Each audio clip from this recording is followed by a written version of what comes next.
حامدا ومصليا ومسلما ومباركا وبعد،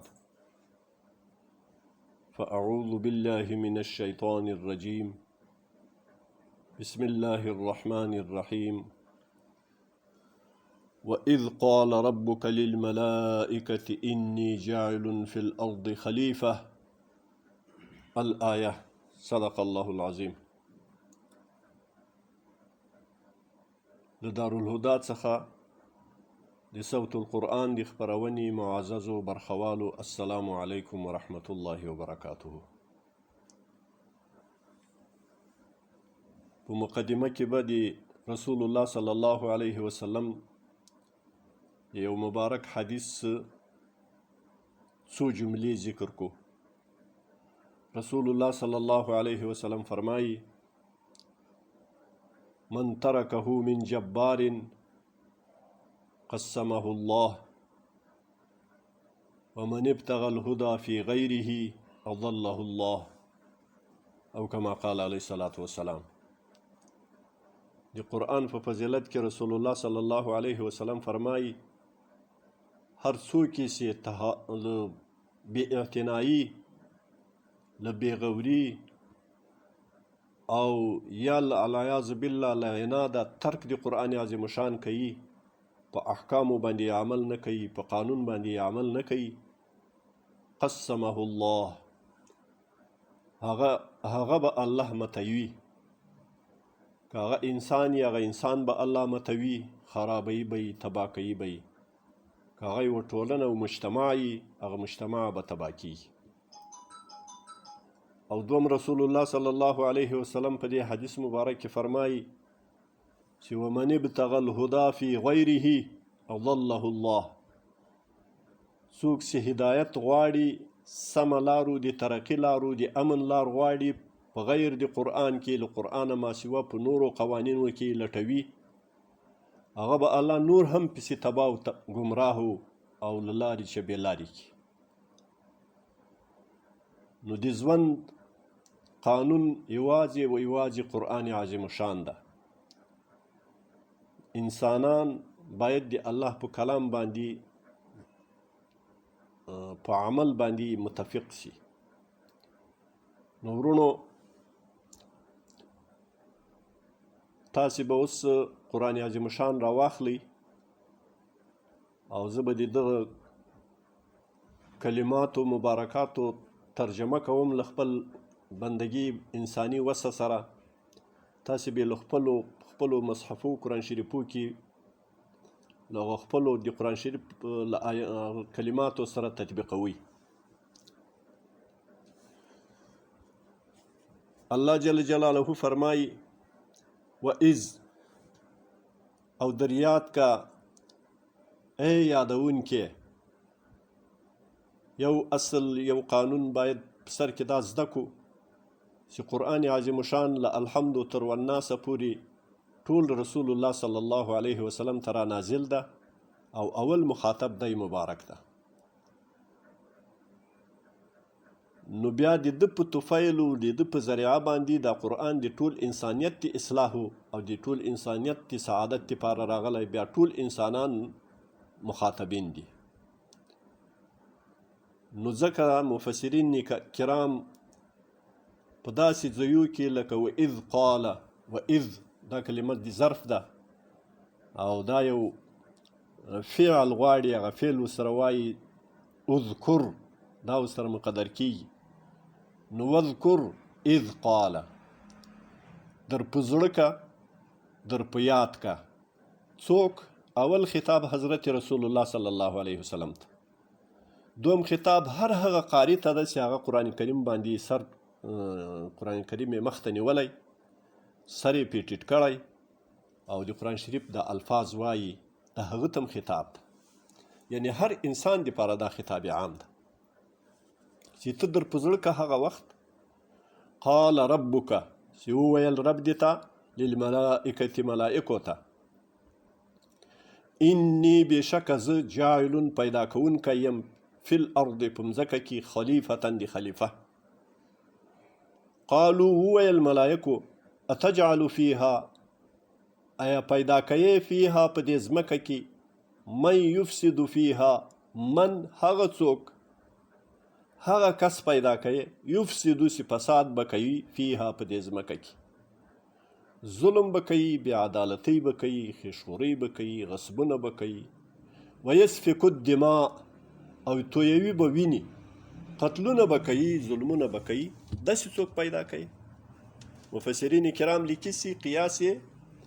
په عالم د جن باندې کړی و ملکو له هغو چې استنباط کړی و له هغو چې په هغوی قیاس کړي و چې که بل عالم الله پیدا کوي نو خواب هم داسې لکه پیریانان او پیریانانو کې دغه فساد موجود سو دا فساد وسو نو ځکه ملایکو ته د دې خبرې معلومات یا دا خبره یې وکړه چې دا به بیا فساد کوي په مځکه کې وینې به تویوي ونحن نسبح بحمدك ونقدس لك ملکو وویل عرض وکړو الله ته چې ونحن حال داسې موږ به نسبح تسبیح وایو بحمدک سره له حمد دي تا او ثنا دي تا ونقدس او پاکی به بیانو پاکی به وایو لکه تا لره د تا تقدیس تسبیح تحمید به موږ کوو ذکر به کوو نو د داسې انسانانو چې هغه بیا ظلمونه کوي وینې تویوي نو ضرورت به نه وي ورته دا مشوره و د ملایکو قال الله جل جلاله ورته وفرمایل انی اعلم بېشکه زه ښه پوهېږم ما لا تعلمون په هغه څه چې تاسې علم نه لرئ نو الله جل جلاله آدم علیه السلام پیدا کو جوړ یې کو روح یې که پوکړه او آدم علیه السلام ته یو تربیت هم ورکو د شیانو د نومونو علم یې ورکو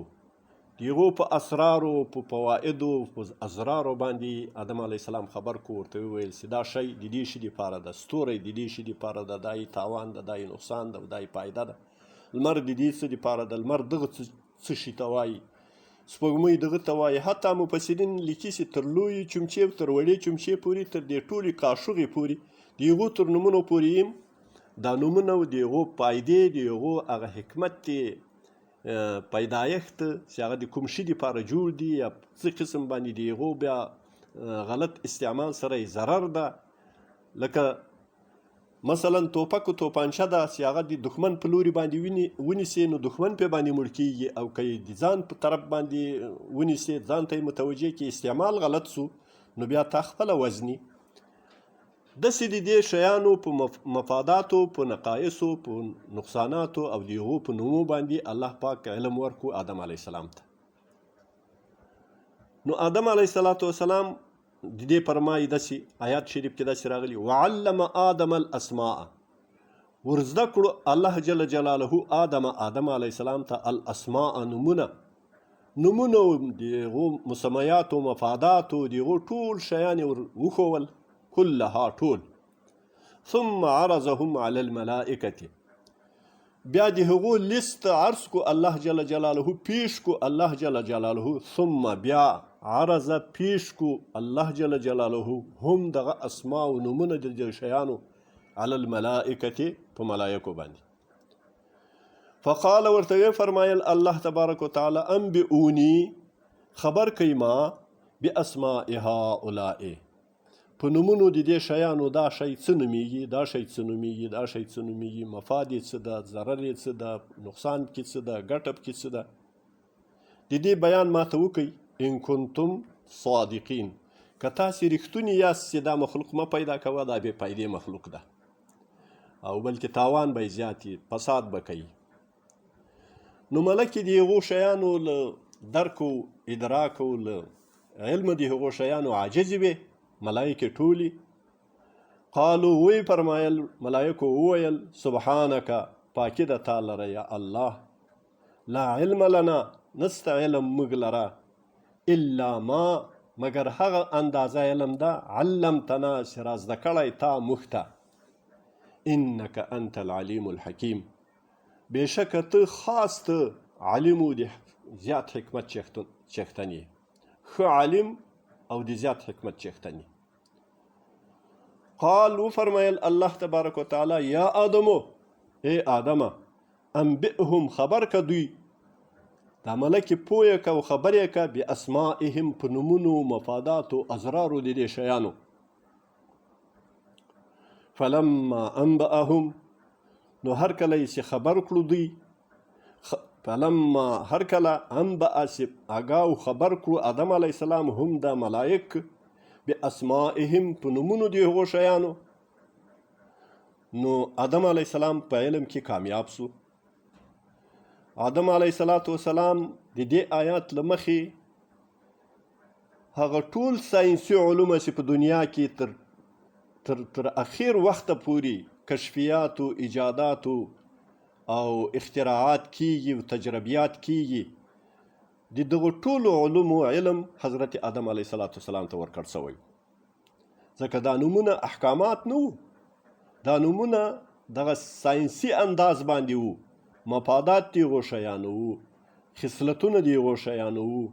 نومونه د هغو شیانو وو. د دې شي علم الله پاک آدم علیه السلام ته ورکړو. نو موږ که اوس آدم علیه السلام ته العیاذ بالله د یو ساینسدان نسبت کوو نو دا به د آدم علیه السلام توهین وي، ځکه آدم علیه السلام د الله تبارک وتعالی نازبین پیغمبر ده. اولو العزم پیغمبرانو چې نو د ساینسدان نام ورکول دا د هغه په حق کې د هغه توهین ده. کنې دغه ټول ساینسي علوم حضرت آدم علیه السلام ته ورکړل شو او ملکې په دې کې عاجزې پاتې شوې. نو چې کله له آدم علیه السلام ته علم حاصل سو او ملکې له هغه علمه محرومې وې، ملکو خو اول په خپل قصور او په خپل کمی باندې اعتراف وکړو. قال الله تبارک وتعالی ورته ویل الم اقل لکم ایا نو ویلې ما تاسې ته انی اعلم چې زه ښه پوهیږم غیب السماوات والارض په پټو شیانو د اسمانو او د مځکې باندې، و اعلم ما تبدون او ښه پوهیږم په هغه څه باندې چې تاسې ښکاروئ، وما کنتم تکتمون او تاسې په زړو کې پټوئ. چې په زړو کې هم څه پټېږي تر قیامه د قیامته پورې په ټولو ادوارو احوالو کې د تاسې او د انسانانو د ټولو مخلوقاتو چې په زړو کې څه دي په هغو باندې هم زه علم لرم او چې ښکاره کوئ یې په هغه باندې علم لرم. نو کله چې په دغه میدان د امتحان کې حضرت آدم علیه السلام کامیاب سو او ملایکو آلته له اعتراف وکړو چې ویې فرمایل سبحانک لا علم لنا، موږ نه پوهیږو، پاکي د تا لره ربه.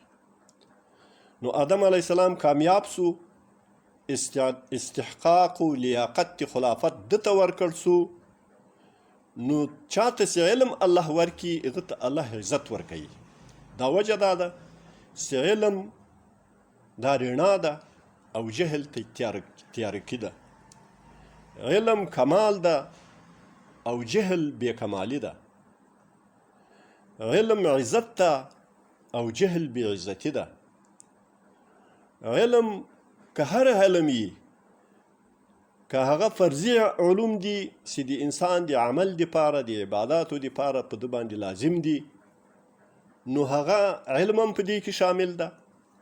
په هغه سره انسان عالم بلل کیږي. او که هغه عالی علوم وي لکه د دغه اصلي علومو دپاره چې کوم خدمه علوم دي، د خدمت علوم دي، صیغې و لفظ و الفاظ و فصاحت و بلاغت یې بیانوي،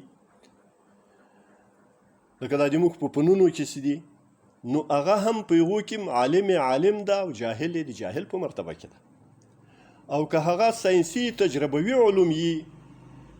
چې هغه کمال د انسان بلل کیږي، په هغو کې چې هغه څوک علم لري هغه د کمال څښتن ده، چې علم نه لري هغه بې کماله ده، له هغه کماله محروم ده. او دومه خبره دا ده چې دا ذهنیت هم باید د مؤمنانو د مسلمانانو له ذهنه چې ووځي، محیطي ذهنیت ختم کی، چې دغه علم چې کوم فرضي علم ده، کوم عالی علم ده او کوم کمالي علوم دي، فنون دي، دا لکه د نارینه دپاره چې فرض دي، د علی په درجه کې ضرور و مناسب دي، او د کمال په درجه کې د کمال حصول کمال بلل کیږي. دا لکه د نارینه دپاره چې فرض ده، د زنانه دپاره هم فرض ده. لکه د نارینه دپاره هغه ضرور ده او مناسب ده، عالی علوم دي، نو د زنانه دپاره هم هغه مناسب دي او ضرور یې باید زده کړي. که نارینه په دې پوهېږي چې د قرآن عظیم شان د سجاده کومه صیغه ده، کوم لفظ ده، څرنګه معنا کیږي، او د اعلمو څرنګه معنا کیږي، کومه صیغه ده، د تبدونه کومه معنا کیږي، څه معنا کیږي، څرنګه یې صیغه ده، له کومه بابه څخه ده. دا که نارینه ته لازم ضرور ده، نو دغه رقم ته د زنانه دپاره هم ضرور ده. ولې خو دا خو د قرآن عظیم شان زده کړه ده که نه. د قرآن عظیم شان خو به یو د نارینهو دپاره نه ده راغلی، دا خو د انسانیت دپاره راغلی. او کوم کمالي علوم چې دي چې هغه تجربوي علوم دي یا په اصطلاح ساینسي علوم ورته وایي، هغه د انسان دپاره کمال ده. په هغه شي باندې چې څوک د هغه شي په باندې علم لري، هغه انسان پورته ده او کمالداره ده په هغه شعبه کې، تر هغه انسان چې هغه په هغه شعبه کې په هغه شي باندې علم نه لري. نو که دا کمال د نارینه دپاره بلل کېږي، دا کمال د زنانه دپاره هم بلل کېږي. نو خلاصه دا راووتله چې کله علم حاصل سو او آدم علیه السلام په علم کې تفوق پیدا کو، کامیاب سو، نو بیا الله د اعزاز او د تعظیم رسم ورته مقرر کو.